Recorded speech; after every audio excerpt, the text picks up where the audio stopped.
Assalamu alaikum. मैं नीलिमा मेहरा, आप ही की होस्ट, आप ही की दोस्त.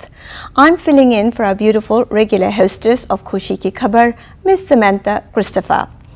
खुशी की खबर की ओर से बस यही उम्मीद है कि आप सब मज़े में होंगे.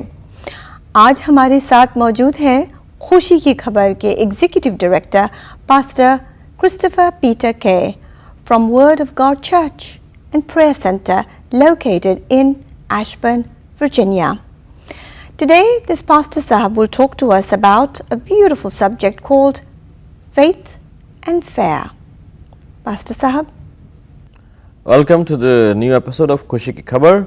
That's a good news, and we are happy that today we are again beginning our series of faith and fear. What happened last time where we left was because last Sunday was a Mother's Day, and I believe that all of you have celebrated your Mother's Day, and actually fear is connected with mothers also.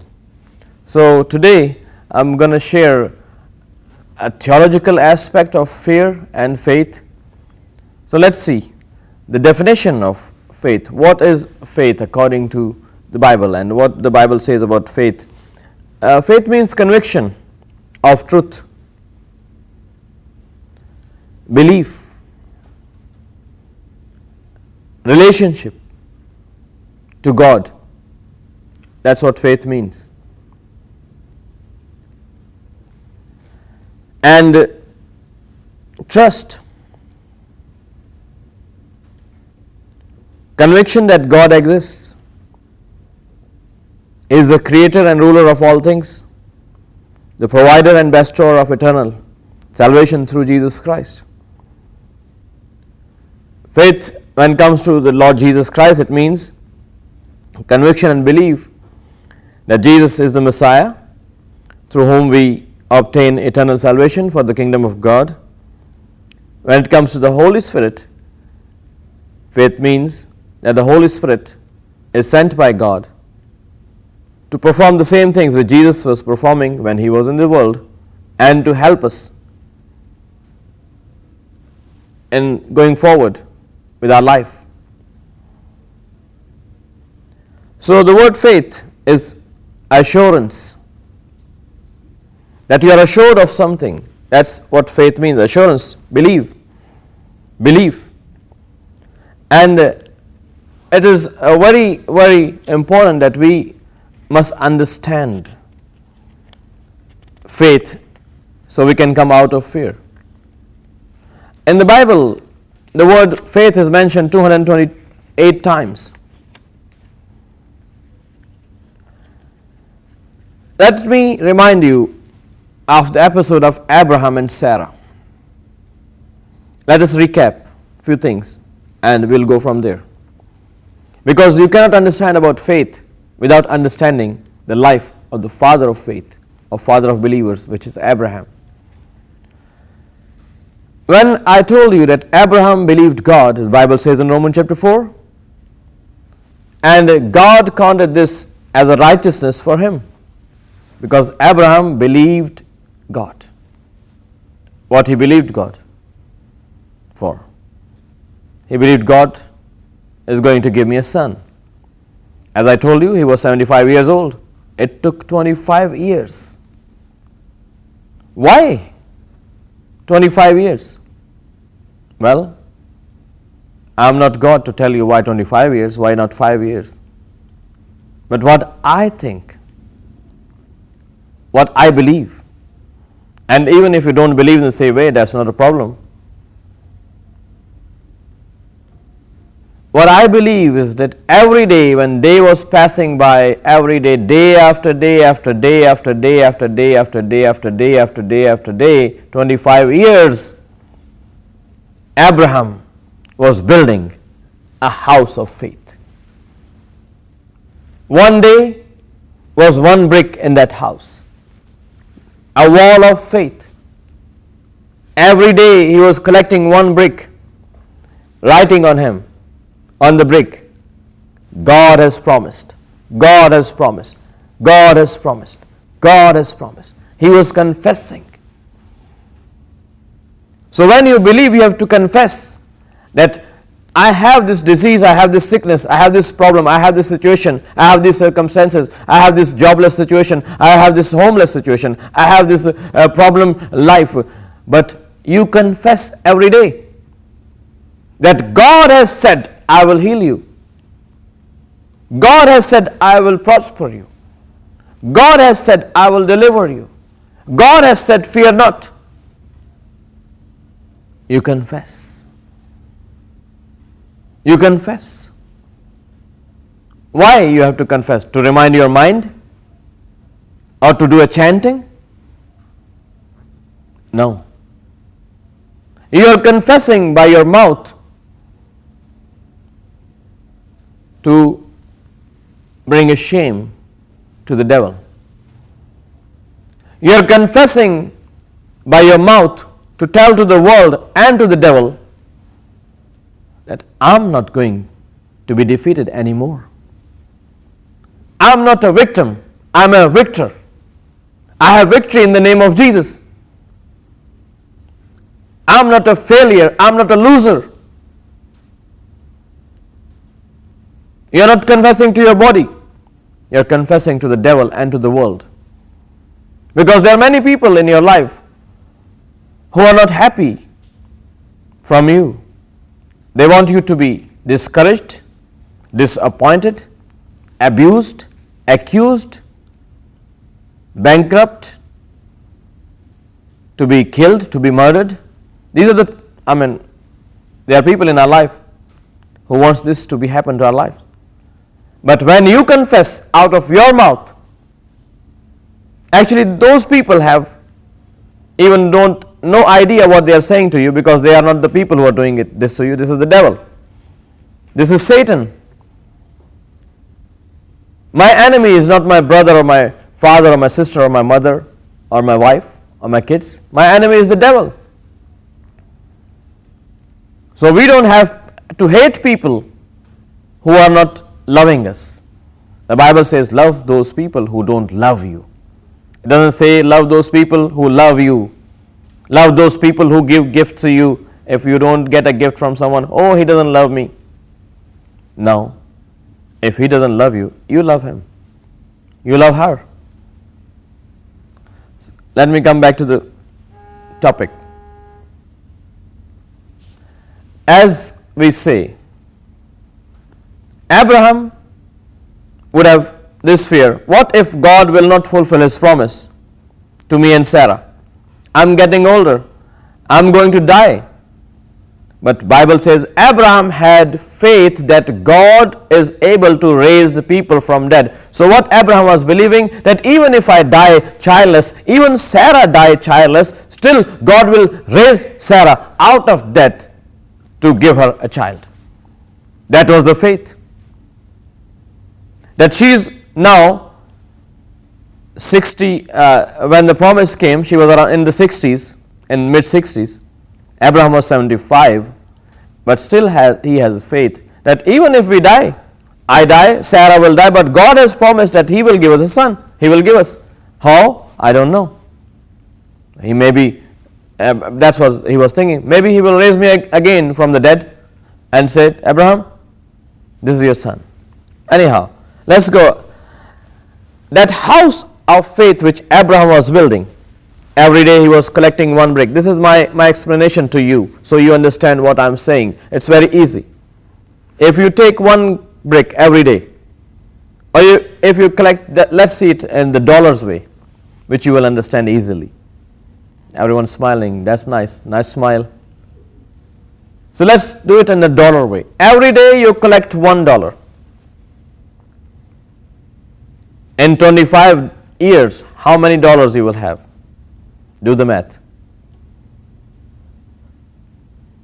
And then you take this 25 years of collection to the best car in the world. And you have all the money to pay for that car. That's what Abraham did. Abraham collected the bricks of faith. He built a house of faith. Why? Because Isaac has to be born, he has to be born by faith, not by physical power of Abraham. The Bible says in Romans chapter 4, Abraham's body was weak. I'm on the air, I cannot explain, I'm not in my church, so I can explain. Some people may be offended what I was. Abraham's body was not able to have sex with his wife. And his wife's body was not capable of any hormones, or her ovaries were not in a position that she will produce a child. That's what God wanted Abraham to understand, that in this worst condition where physically, scientifically, logically, you cannot have child, I will give you a child at that age, that everyone who is born out of you, Abraham, will have the same faith that my God is able to deliver me from this condition. My God is able to be healing me from this sickness. My God is able to provide for my finances. My God is Jehovah Jireh. My God is able to take me out of this financial crisis, this marital crisis, or this job crisis. That's why Abraham is called the father of faith, father of believers. So, Abraham, the Bible says in Romans chapter 4, Abraham was saying, my body is weak, but not my faith. My body is getting weaker every day because I'm 100 years old now. So see the age of the faith. When Abraham was 75, the faith seed was given to him. How old was his faith? 25 years old. It takes the price 25 years of faith to get Isaac into the world. Do you understand? How old is your faith? One day you pray, God give me this. Second day you say, oh, I know God is not going to give me, so it's okay. You just forget your prayer. Abraham prayed continuously 25 years. He was believing every day that even this month, maybe this month, maybe next month, maybe next month, maybe this day. And the time came. Sarah was the wife. She was not believing. She was 90 years old. But God fulfilled His promise. But the story didn't end there. Now Isaac is born. God says, Abraham, yes sir. I see you love Isaac more than me. No sir. Abraham, I have a task. Yes sir. Take Isaac. Where? To Mount Moriah. Mount Moriah. Why? For what, sir? I want you to sacrifice Isaac. What? God, you cannot do this. He was born when I was 100 years old. He's the only son I have. You said my generation will be out of his womb, his life. And you said my generation will be like the stars. No one can count them. And now you are going to kill Isaac? Abraham didn't say this. He says, okay, sir. Why? Because the Bible says, we have read, Abraham believed that God is able to raise people from death. So Abraham took Isaac to Mount Moriah. And where is Mount Moriah? It's the same mount where King David built the temple. And this is the same mount where Jesus Christ was crucified on Good Friday. See, this book is not a book where someone has written sitting somewhere in the world without. This book is written by the Holy Spirit, and God is not God of confusion, He is God of peace. God knew that where I am telling Abraham to go 2000 years before Jesus Christ could be crucified on that cross, in the same mountain, Abraham went there to sacrifice his son. Is this an incident? There is no incident in the Bible. There is no coincidence in the Bible. Nothing happens by chance in the Bible or in the world. This was planned by God. Why? Why God planned to kill Isaac? God is saying to Abraham, I'm going to give you a son, and out of his generation, people will be so many that no one can count them. And now God is saying, Abraham, go kill the son. Sacrifice them. Abraham said, okay, sir. See, this is the faith. You have only one son. God is saying, go kill this son. Sacrifice him for me. Abraham obeyed. No one can do that. I cannot do that. You cannot do that. But Abraham did. That's why he's called the father of nations, father of believers. He believed. When I kill Isaac, when I sacrifice Isaac, God will still raise Isaac up. In the book of Genesis, and I don't go there, I mean, it's not good that I'll sit here, cook a food for you, and feed you by a spoon. You have to read this Bible. That's why I'm here. Go, do a Google search for yourself. Read the book of Genesis about Abraham. What Abraham did? He took his son, took two servants, and told to the servants when they reached the mountain, he saw the mountain, says to his servants, you two wait here. Me and this boy, we are going to the mountain and we're going to come back. What? What a crazy man you are, Abraham. God told you to sacrifice the son. And when you're coming back, you're coming alone. Not with Isaac. No. Isaac has to be sacrificed. But Abraham's faith is this: when I will sacrifice Isaac on the mountain, God will raise again. God will raise Isaac, and I'm coming back with Isaac. This is not playing games with God. God is real. He told, sacrifice Isaac. Abraham, no. What Abraham did? He took the knife in his hand, put the wood on Isaac. And he took the fire also in his hand. But the wood has to be on Isaac, the son. That is the way. When Jesus Christ was going to the Calvary, he was carrying the wood, the cross. That is the symbol of God. God was telling Abraham the scenario of Calvary, what is going to happen on Good Friday. Is this coincidence? No. This book is not a book written by anyone who doesn't know anything. This book is written by Holy Spirit. Everyone in the world is wrong and this book is correct. It knows better than what NASA knows. It knows better than what scientists knows. It knows better than what psychologist knows, because this book is written by God, and God is the creator of every scientist, every psychologist, every doctor, every engineer. So Abraham took his son on the same mount where Jesus was crucified, and Abraham had the knife, and he wanted to cut his son, Isaac, whom God said, out of him will be generations. What happens? I'll tell you the next time what happens. Don't go away. I have to pray for you. Today, I'm going to pray a prayer of faith. The Bible says, if there's someone sick among you, you call the elders of the church, and they will pray a prayer of faith, and the prayer of faith will heal the sick person. I have many experiences, many testimonies, thousands of them. Especially today, God is reminding me to pray for those who don't have kids. Infertility.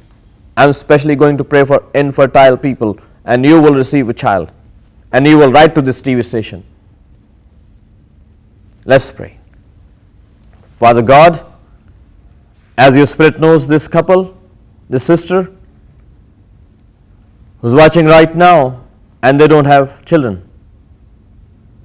In the name of Jesus, I command this womb to be open right now, because you are God of Abraham and Sarah, who had faith. I pray that your faith will be coming a reality to this sister, this couple. Right now, in the name of Jesus, I command every sickness. I command this womb to be healed. Infertility spirit, I command you to go away right now. Bless them with a child, Lord. Bless them with a child, Lord.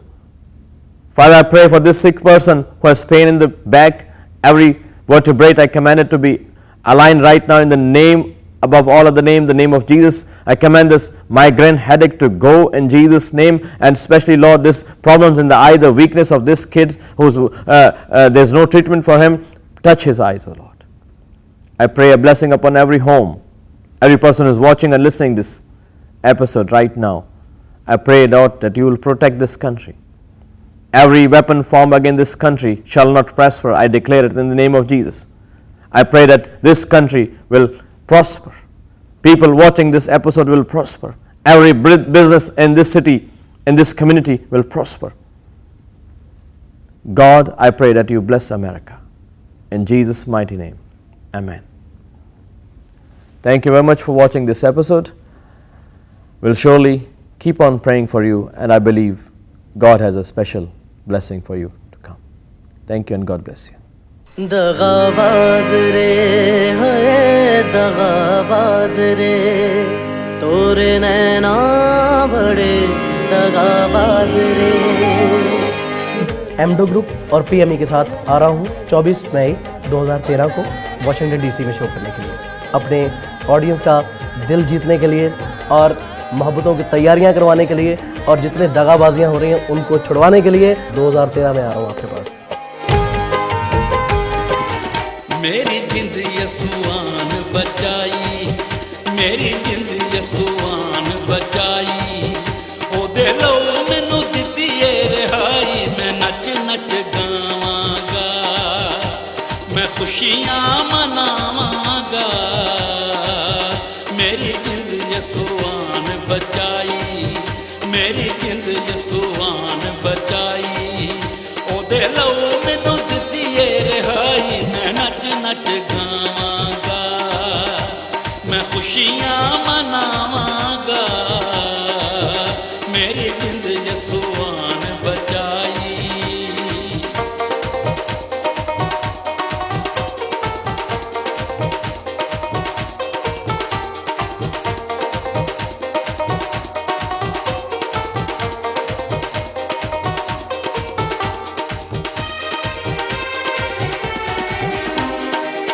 वो ते पापा दे तूफाना विच खांदा सां, कई मुद्दतां तो दुख मैं ते पांदा सां। वो ते पापा दे तूफाना विच खांदा सां, कई मुद्दतां तो दुख मैं ते पांदा सां। बेड़ी जिंदगी दी बने यसुलाई, बेड़ी जिंदगी दी बने यसुलाई, ओ दे लो मैनू दित्ती ए रिहाई, मैं नच नच गावांगा, मैं खुशियां मनावांगा, मेरी जिंद यसुआन बचाई।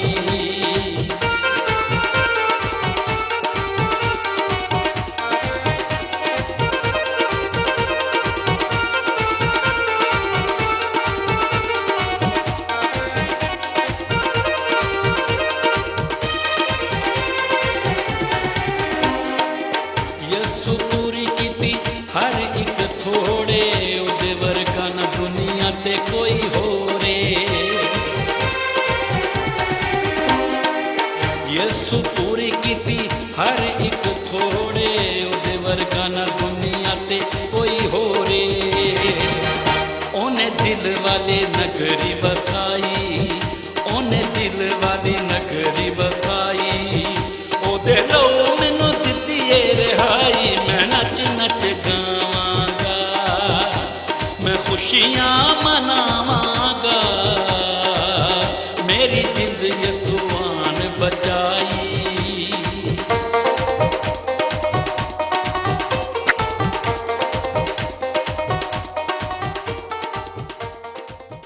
दगाबाज रे है दगाबाज रे तोरे नैना बड़े दगाबाज रे।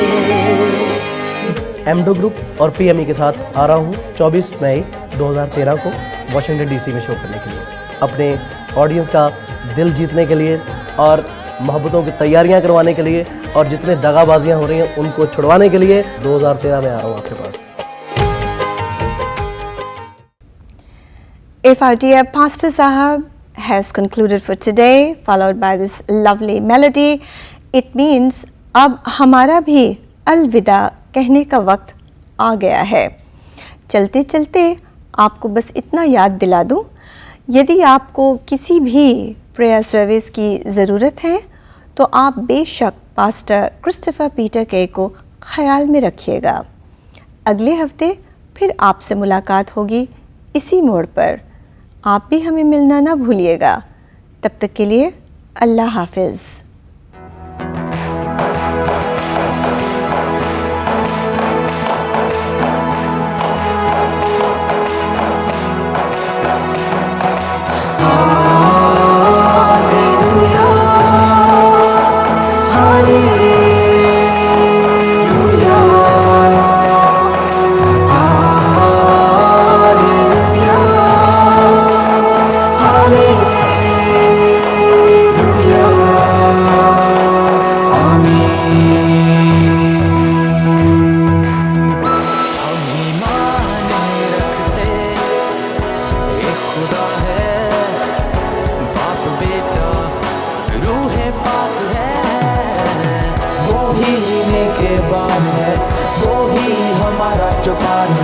इसलिए हम ये गाते हैं सदा।